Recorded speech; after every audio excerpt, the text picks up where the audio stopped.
welcome to Mysteries and Mimosas, and thank you for joining us for Mystery Monday, where we present two cases, one each, of a lesser-known case in the hopes to raise awareness and hopefully get some tips on some cases that aren't widely known. That's right, Max, and I believe you are going to take the lead on this one tonight and present your case first.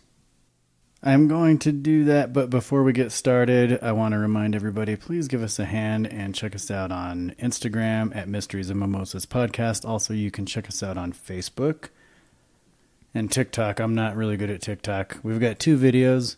It's a learning process. All right, well, I want to go first today. You good with that? Yeah. Okay, so today's case that I'm going to present to you is Mark Allen Triplett. There's, like I said, not a lot of information on this one, but this one's pretty weird. So at the time of his disappearance, Mark Allen Triplett was working for the company Pods as a delivery driver. I think it's like one of those moving companies where you load your stuff into the pod and then they move it from place to place. Yeah, that's what it is. So on October 29th of 2020 at about 5 p.m., Mark headed north from Lakeland, Florida to Lake City, Florida, which was not part of Mark's normal route. So Mark filled up at a Shell gas station off of I-75 between 7 and 8 p.m. that evening. And I did the calculation on Google Maps. It's about a 2.5 hour drive from Lakeland, Florida to Lake City, Florida. So that would have put him there right about 7:30 if he left at 5. Okay, so that time frame adds up. Exactly.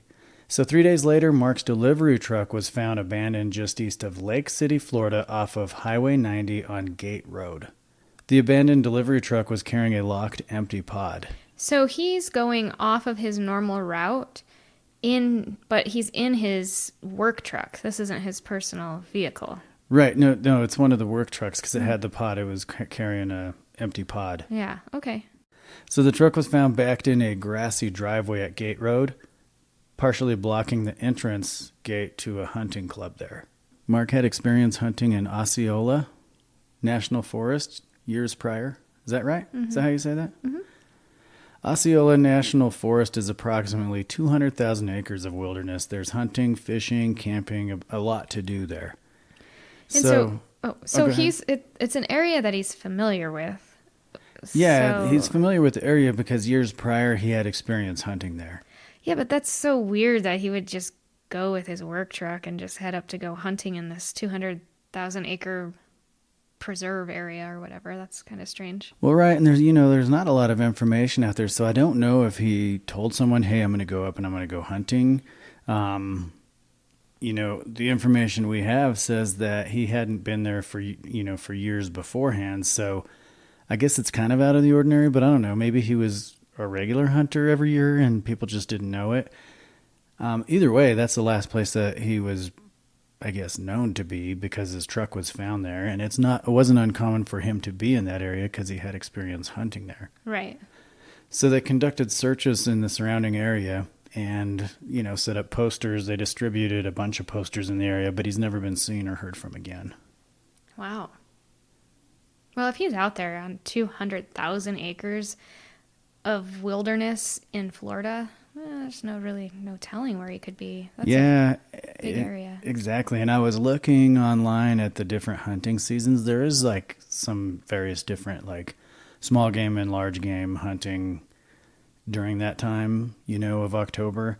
But it almost seems like there's almost a year-round alligator hunting. Oh, okay. In that area. So there's a very good possibility that, I don't know if he hunted alligators, but there's a good possibility that there's swamplands there that he could have fallen prey to an alligator as well. Sure. So Mark is a white male. He's about 5 foot 10 inches, 150 pounds. He has long, sandy, thin blonde hair. It's about shoulder length. So he has hazel eyes also. If you have any information about Mark's disappearance, you can contact the Lake City Police Department at 386-752-4344. Wow, yeah, that one's interesting. I'd like to have more information on that, did his cell phone show him in the area? Did he have a cell phone with him? So there's not a lot of information out there on Mark, and all the information that I have is from the National Missing and Unidentified Persons System, or NamUs, and that's a national database where people enter their missing loved ones, or police agencies enter missing people. not only missing people, but also found people who haven't been identified. And so the information out there, they don't even have anything on any of the websites for, law enforcement missing posters or anything. So it's very difficult to find any information about Mark. So hopefully if you're listening to this and you know anything about Mark's whereabouts, please call the Lake City Police Department at 386-752-4344. Are you ready to do yours? Yep, I'm ready. And today I'm going to bring you the missing persons case of Aaron Scott Johnson. On the evening of October 10th, 2020, Aaron called his wife at work and they got into some kind of an argument. Aaron told her he was just going to stay with some friends. At 6 p.m. on the following evening of October 11th, Aaron's friends dropped him off at the intersection of Highway CC and Highway N in Sawyer County, Wisconsin. This was in the area of Lakeland FL. I know I just butchered that, but that's a lake reservation at a location known as 6 Mile Corner. Aaron had previously had issues with his 2001 Dodge Dakota pickup truck, and he left it parked there. Can I just try to say that? Yeah. I think it's LACOURTEOREILLES, right? Right. Lakeland FL. That's Okay. the best I could do. Thank you for that. Is that right? Yeah, I have no It's idea. French, but dude. It's up in Wisconsin. It's definitely right French. Right next to Canada. Right. So. Yeah, it's definitely a French name. You can tell by the spelling and everything. But however you say it, it's a lake. It's in an area known as 6 Mile Corner. Do you think the LAC, the lac, is for lake? Probably. And then Corte is court, like it's Court Lake? Could be. Okay. Well, I don't know. Sorry, I didn't mean to sidetrack you. Go No, ahead. that's all right. So anyway, Aaron's truck had reportedly had a brake line problem, and although the truck was drivable, Aaron had left it parked off the side of the road. At 10:15 a.m. on the following morning, Aaron's cell phone pinged in an area 12.6 miles northwest of Ladysmith, Wisconsin. And so I looked that up, and it's hard because it's not like definite locations, but Ladysmith, Wisconsin is about an hour or so away from the lake where he was dropped off. Okay. I'm not trying to get sidetracked, but is it Ladysmith or Ladysmith? Because it's... I don't know. It could be Ladysmith. It might be Ladysmith. I don't know. We're not from Wisconsin. No, I'm not. So I apologize. Aaron has never contacted his family again. Fast forward to December 14th of 2020, an individual reported seeing a man matching Aaron's description walking along a remote logging road near the town of Birchwood, Wisconsin on October 12th. The man was reported to only be wearing socks, boxer shorts, and a white tank top. The individual who saw the man stopped and asked him if he was okay, and the man said he was fine. The witness decided to take a photo of the man from behind as he walked away. This sighting took place on October 12th, but again, it wasn't reported until December 14th. Aaron's family was shown the photo that was taken of the man, and they did confirm that it was Aaron. So it was the next day that they saw him, or this witness saw him, but he didn't report it till December. Yeah. So 2 months later. Right. And I'm guessing it's just because he thought, yeah, this is strange. I'm going to take a photo. But then maybe he saw it in the news or something and it jogged his memory and he's like, sure. Wait a second. Yeah, I was in that area. So 2 months later, he reported it. Aaron's family confirmed that it was him in the photo. So 10 days before the sighting was reported to police, so on December 2nd, police found Aaron's abandoned pickup near the intersection of Perch Lake Road and Fire Lane Road. So wherever he had been dropped off at, he and his truck had disappeared from there. So he and his truck were missing for 2 months. But then on December 2nd, police found his abandoned truck. A search of the area revealed several clothing items belonging to Aaron. These items included his gloves, clean boots, and a pair of pants which contained his ID and a check with some cash. All of these items were scattered over a mile-long area west of Fire Lane Road and south of where Aaron's pickup was found. Searchers also found a small teepee on top of a ridge close to the truck and within sight of the road. They believe Aaron constructed the teepee for shelter. Interesting. Mm-hmm. Aaron's wife reported it was strange for him to walk around in only his boxers and a tank top, and that he didn't even do that in his own home. It's important to note that temperatures dropped down to a low of 39 degrees on the night of October 11th and going into October 12th. It may be possible that Aaron was experiencing hypothermia and started disrobing. As I don't know if it's like common knowledge, but when people start to get hypothermia, they actually start to feel very warm. And so they'll start taking off layers of clothing. Yeah, it's really weird. I've never had hypothermia, but I've been super cold before. I remember one time I went water skiing, and the temperature was like super frigid cold, and we probably should have got out long before we did, and I just remember being warm inside the water. So it is really weird how that happens, and so that makes sense that he would disrobe because he was hypothermic or, potentially using drugs. Yeah, that's the other theory, actually. It's been reported that Aaron was addicted to methamphetamine. Aaron had sobered up during a recent prison sentence, but then he relapsed in the months prior to his disappearance. It's believed Aaron may have been under the influence of meth and began undressing due to that. Have you ever seen those videos of the people that like fight the cops naked because they're on high on PCP? Yeah. Mm-hmm. Well, we just finished each other's sandwiches. Yes, we always do that. Go ahead. I'm sorry. No, that's okay. But no, I've seen those videos. So who knows? It could have even been a combination of those two things, the methamphetamine and the hypothermia. Who knows? Yeah, it could be. I'm gonna go with probably just hypothermia in this instance. If he's lost, even building a shelter and everything, right? He's probably, I don't know. Maybe he went out there to go do drugs, but I doubt it. It's probably mostly hypothermia.